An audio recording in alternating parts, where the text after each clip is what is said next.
أعوذ بالله من الشيطان الرجيم. بسم الله الرحمن الرحيم.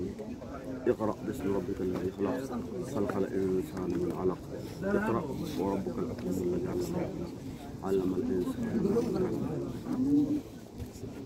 আল্লাহ পাক রব্বুল আলামিনের শুকরিয়া। নবীজি সাল্লাল্লাহু আলাইহি ওয়াসাল্লাম যেখানে গাড়ে হেরায়, যাকে জবালে নূর বলা হয়, জবালে নূর, নূর মানে আলো, গোটা পৃথিবী শিরকের অন্ধকারে নিমজ্জিত ছিল। তখন আল্লাহর পক্ষ থেকে এই পৃথিবীকে আলোকিত করার জন্য যে ইলমে ওহী আল্লাহ নাজিল করেছিলেন, নবীজি সাল্লাল্লাহু আলাইহি ওয়াসাল্লাম দীর্ঘ 40 বছরের ভিতরে এখানেই বারবার যাতায়াত করেছিলেন, এখানেই ধ্যানমগ্ন থাকতেন।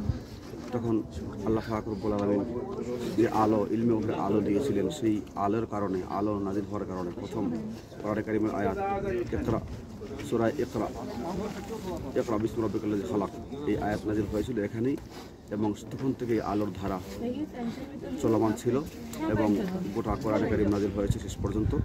এই জন্য একে জাবালে নূর বা আলোর পাহাড় বলা হয়। নবী সাল্লাল্লাহু আলাইহি ওয়াসাল্লাম এখানেই উঠেছেন, এখানে উঠতে প্রায় ঘন্টাখানেক সময় লেগে যায়। যারা উঠেছেন তারা বুঝতে পেরেছেন। তো নবী সাল্লাল্লাহু আলাইহি ওয়াসাল্লাম এখানে, নবীজির বাড়ি মক্কা শরীফের যে মূল জায়গায় আমরা যেখানে থেকে এসেছি, হারাম শরীফের পাশে, ওখান থেকে এখানে আসতে আমাদের গাড়ি 20 মিনিট নিয়ে এসেছি এবং এখানে উঠতে আরও 1 ঘন্টা সময় লেগেছে। নবীজি এখানে কেন এসেছিলেন? আমরা যখন কিতাব ঘাঁটি তখন দেখি যে নবী সাল্লাল্লাহু আলাইহি ওয়াসাল্লাম এখানে এসেছিলেন একাকিত্ব গ্রহণের জন্য। ওয়াকানা ইয়াতাহান্নাফু ফি গারে হেরা, পবিত্র বুখারী শরীফে এসেছে নবীজি গারে হেরা এসে একাকিত্ব গ্রহণ করতেন। কেন করতেন? যে সমাজে কুফরি শিরিক ছিল, ওই কুফরি সমাজে অবস্থান করার কারণে কুফর তাকে দেখে ধরার মতো পরিবেশ ছিল, যে কারণে যে পরিবেশে কুফর থাকে, শিরিক থাকে, বিদআত থাকে বা অন-ইসলাম থাকে, সেই সমাজ আপনাকে কিছুটা প্রভাবিত করবেই।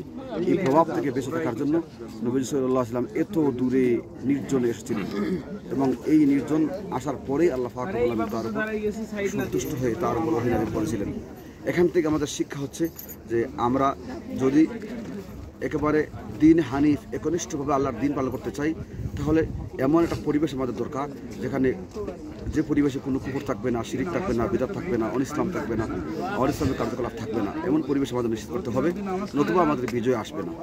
এখানে islamweb.com একটা ফতোয়া দেওয়া হয়েছে যে এখানে নামাজ পড়ার ক্ষেত্রে তো রাসূলুল্লাহ সাল্লাল্লাহু আলাইহি ওয়াসাল্লামের পক্ষ থেকে কোনো আদেশ নাই।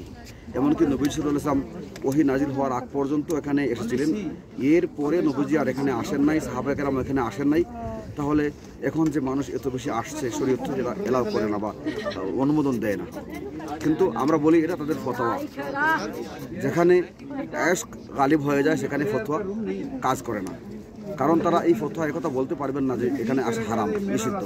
বরং ইশকে নবী মুহাম্মদ রাসূলুল্লাহ সাল্লাল্লাহু আলাইহি ওয়াসাল্লামের ইশক মুহাম্মদ যাদের আছে, নবীজি একনিষ্ঠতা গ্রহণের জন্য, একাকিত্ব গ্রহণের জন্য, আল্লাহর সান্নিধ্য লাভের জন্য যদি এত কষ্ট করে এখানে আসতে পারেন, তাহলে নবীজির মহব্বত এখানে আসাটা মহব্বতের পরিচয়, এটা ইশকের বিষয়। তো ইশক যেখানে গালিব হয়ে যায় সেখানে ফতোয়া কাজ করে না।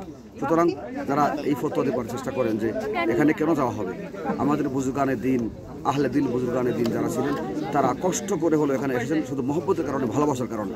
এজন্য যাদের হৃদয়ে আল্লাহর ভালোবাসা, নবীজির ভালোবাসা বদ্ধমূল থাকবে, তারা এই সকল ফতোয়া তালাশ করবে না যে ওখানে যাওয়াটা ফরজ নয়, ওখানে যাওয়াটা ওয়াজিব নয়, ওখানে যাওয়া সুন্নাহ নয়। এইটা বলে মানুষকে এখান থেকে ফিরে আবার কোনো প্রয়োজন নেই। বরং যাদের হৃদয়ে আল্লাহর মহব্বত আছে, নবীজির ভালোবাসা আছে, নবীজি তার নিজেকে প্রতিষ্ঠিত করার জন্য, নবীজি নিজেকে তৈরি করার জন্য, আল্লাহর সান্নিধ্যে পৌঁছাবার জন্য এবং আল্লাহর নৈকট্য হাসিলের জন্য তৈরি করতে গিয়ে যে একাকিত্ব গ্রহণ করেছিলেন, সেই একাকিত্ব গ্রহণ করার জায়গাটা আমার দেখা, আমার আশা, এটা নবীজির ভালোবাসার কারণেই হয়ে থাকে। এই কারণে যাদের ভালোবাসা আসবে তারা আসবে, যাদের ভালোবাসা আছে তারা আসবে, আর যাদের ভালোবাসা নাই তারা ফতোয়া দেখাবে, এটাই স্বাভাবিক। সুতরাং আমরা সিদ্ধান্ত নেব নবীজির ভালোবাসা বা মহব্বতকে প্রাধান্য দেব নাকি কারো ফতোয়াকে প্রাধান্য দেব।